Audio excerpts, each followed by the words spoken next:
everybody. Let's talk today about roles with your team. So, team leadership type roles, or a role like having a vice principal. So, this is obviously something that you may never decide that you need. Maybe your school, it's not intentional for your school to ever get big enough for this. You want to keep your school a small school with just you doing all the classes. So, this may not be necessarily for you.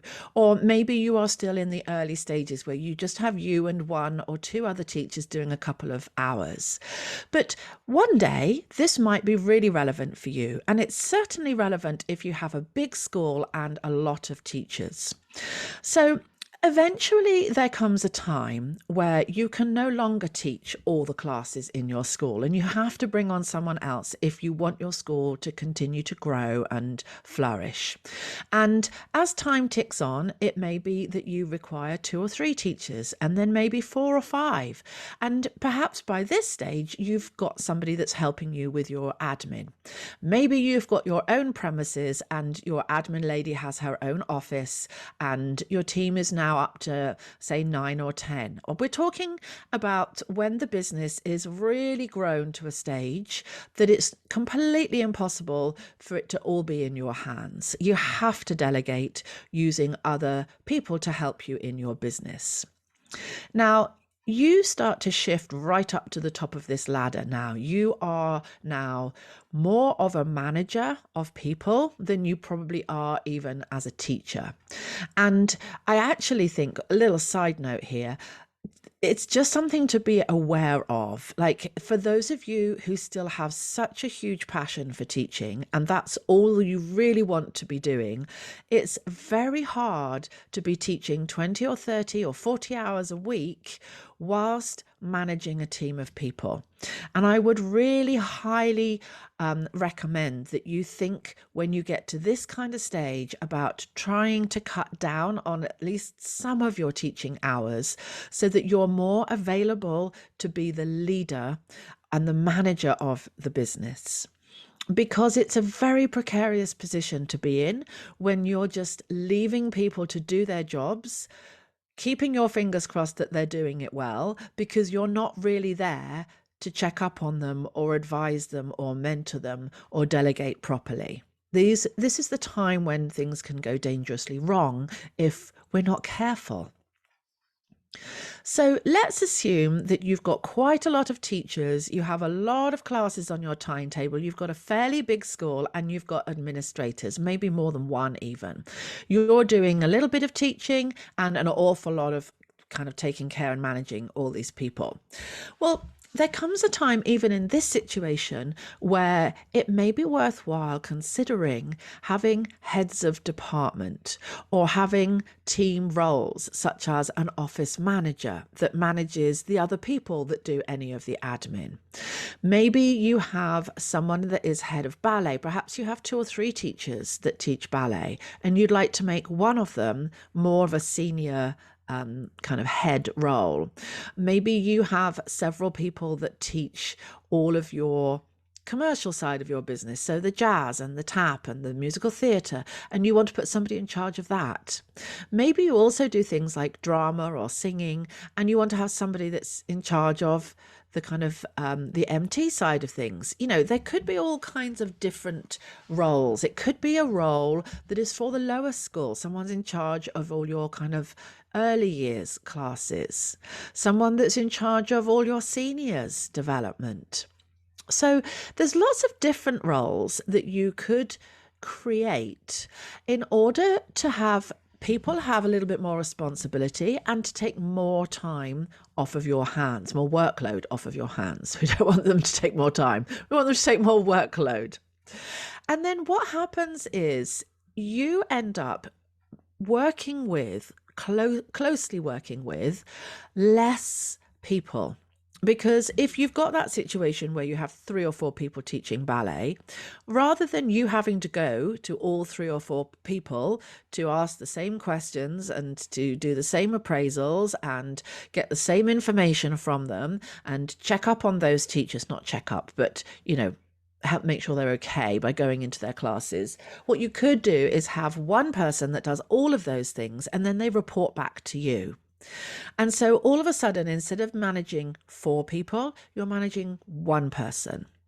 And if you did that across the board with all of the different departments in your school, all of a sudden there's you at the top of the ladder, then there's 2 or 3 heads of department, and maybe an office manager, and then you have the kind of teachers underneath them. So we're creating what we call an organisational chart.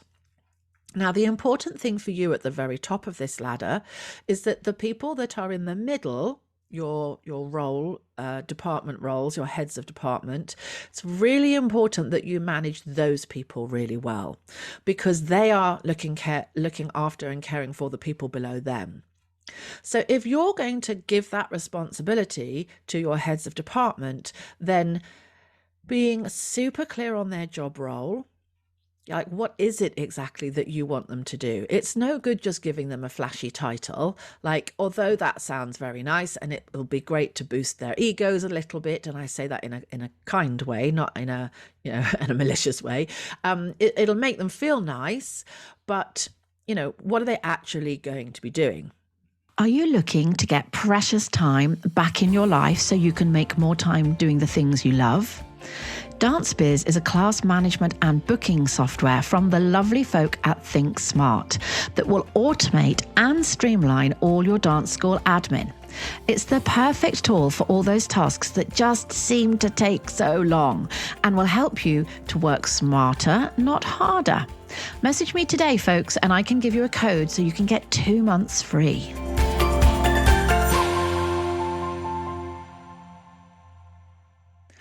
What is it that they're responsible for? So, for example, you've got exams coming up. You need all the names of all the children from all the different grades that are doing exams. You go to your head of ballet and you say, right, I need the deadline of all the kids' names by this day and time to be into the office manager or the person that does all those entries. And you just tell that one person. And if for any reason that information isn't there, then it's that person who you're chasing up, not the people below them, because it's their job to chase up the people below them, if you see what I mean. So you need to create very specific tasks that your heads of department are going to be responsible for. You need to be very clear on how they do those tasks. You may even have to write, I don't know, template emails, or create surveys for them, or it depends on what their job role is. Some trainings. If you're asking them to be head of events or head of competitions, then you need to do some training. You need to create the training for them so that they know how to do those things. So firstly, identify what tasks do you want them to do and be very clear. Secondly, create the document or the little video training or whatever it is that is going to train them on how to do that task. And then thirdly, be really clear on dates and deadlines so that they know exactly when they have to fulfill each of those tasks, what you're expecting of them. And then lastly, make sure that you have weekly or fortnightly, maybe monthly meetings with your heads of department so that you can make sure that all these things are being done.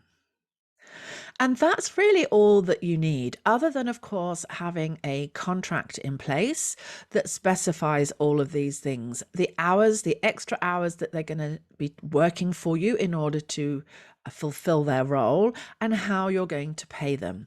Now, if their role is predominantly just an admin role, then potentially you just pay them the same rate that you're paying an administrator. Maybe you decide to pay them a little bit more because they need a specific skill set which you couldn't pay the average person to do. So perhaps you pay them a bit more, but I wouldn't be paying them their full teaching rate for doing these kind of hours. So, it's going to be a little bit of trial and error at the start. You might say to them, I'm thinking this is just an extra hour a week of your time, so I'll pay you for 4 hours a month at this amount. But if it comes to it, in the first month and they've done double that amount, then obviously you'd need to renegotiate those hours. But do make sure that you have that in a contract. And then the big role, of course, would be the vice principal role. So, what does it mean to have a vice principal? Well, a vice principal is going to be in charge.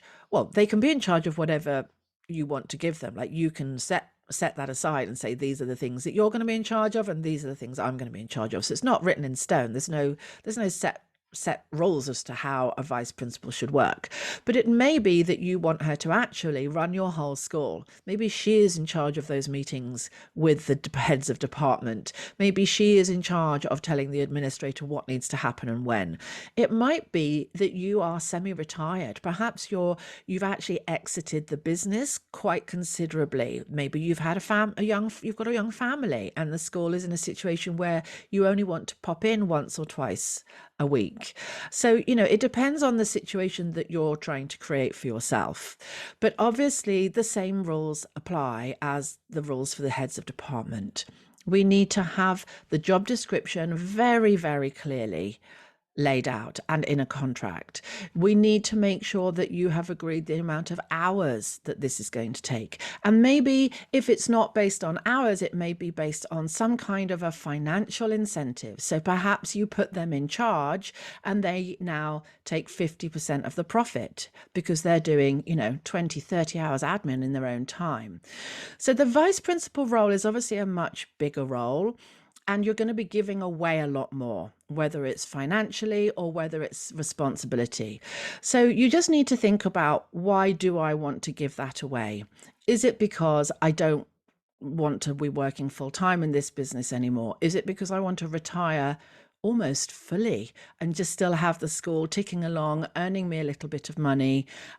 It hugely benefits this new vice principal. It's almost her school, really, in terms of the fact that she's making all the decisions. But I'm still the owner and I still bring in just a small portion of that profit. The rest of it goes to her.